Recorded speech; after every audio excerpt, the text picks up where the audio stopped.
Namaste my wolves, and welcome to another DragonVale video. And today we are going to be going over my farming guide. We're going to be going over the trait farms and the foods, finding out which ones are the best ones to grow for which reasons, and also getting some pro tips as well. Let's get into it. And as always, everything that we will be discussing today can be found on this Google Doc right here, which will be in our Discord server. So if you haven't done so already, join us on the Discord server where we have tons of information and talk after the streams.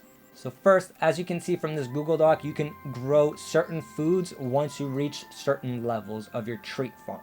Now there are 5 trait farms. There's a regular trait farm, then you have the large trait farm. Following that, you have the huge trait farm. Following that, you have the grand trait farm. And then last but not least, you have the towering trait farm. Now here's your first pro tip. I would only build or upgrade to a maximum of the large trait farm because you will not need to grow any of the other foods until you are making a good amount of gold every time you log in. I would say at least 100 to 200 mil gold every time you log in, but we will get more into that a little bit later.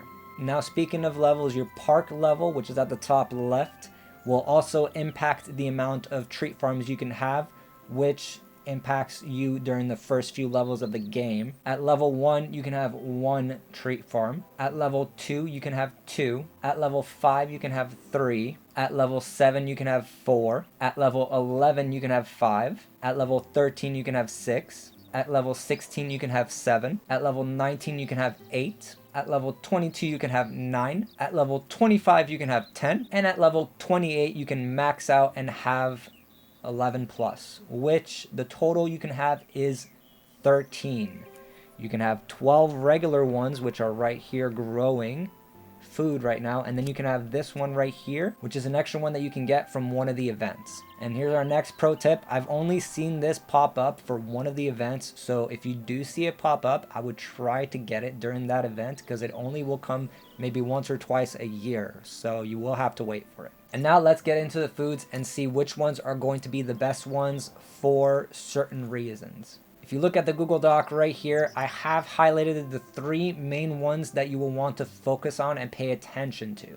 So these 3 highlighted rows are going to be for beginning, medium, and high level players. And also, if you are a high level player, you're probably going to want to do the high to medium level pattern, and I'll get into that a little bit later. But starting off, we're going to want to get into our foods, and when you are starting the game, the dragon snaps are going to be your best friend. They cost the least amount, only take 30 seconds to grow, and as you're working on building your park earlier on in the game and you have so much to do, if you keep regrowing your food every 30 seconds, it's going to feel like it's slow, but in the same amount of times that it would have cost you to grow the other foods, you're going to see that you ended up making more with the dragon snaps than with anything else. So, key takeaway when you are starting out, dragon snaps are your best friend.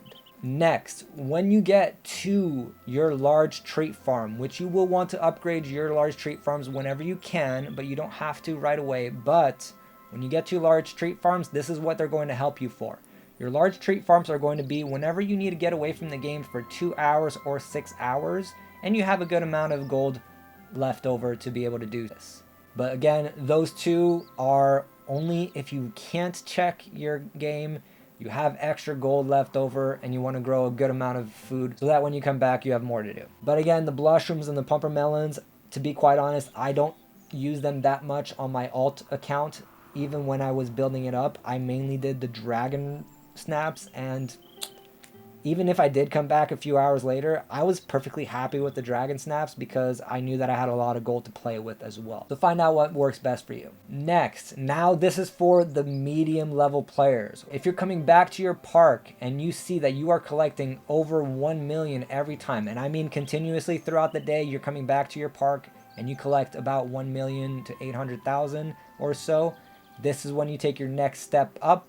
You upgrade your trait farms to large trait farms, and you grow these jelly plants. Now, the reason why I told you that you need 800,000 to 1 million gold every time you come back is because these will cost you 100,000 per trait farm. So if you have 8 trait farms, which is usually the amount you have around that time, this is going to cost you 800,000 to grow, but you will come back with 96,000 food. And then when you get to 10 or 12 trait farms, you're going to need 1 million or 1.2 million gold, and you're going to come back to 120 to 144,000 food every time. And I'm going to give you this pro tip after we discuss the high level farming. So now you're coming back to your park, you are seeing that you are making over 150 to 250 million every time you log in. Now you know you're in a better position. You have some gold saving up in your bank. So let's go ahead and talk about the high level farming. For the high level farming, there's only one food that you're going to want to grow, and that is the Meta-Carotene. If you don't have the Meta-Carotene unlocked, I do have a video which I will link in the description below. I do apologize for the audio quality, but I will be remaking it during this next Nom event. The Meta-Carotene does cost 30 million to grow each time, but you are coming back to 1.25 million food per. So with all 13 of these farms growing the Meta-Carotenes, as you can see that they are right now, in 3 hours I will have 16,250,000 food. So this is a great way to get food quickly, efficiently, and not go broke at the same time.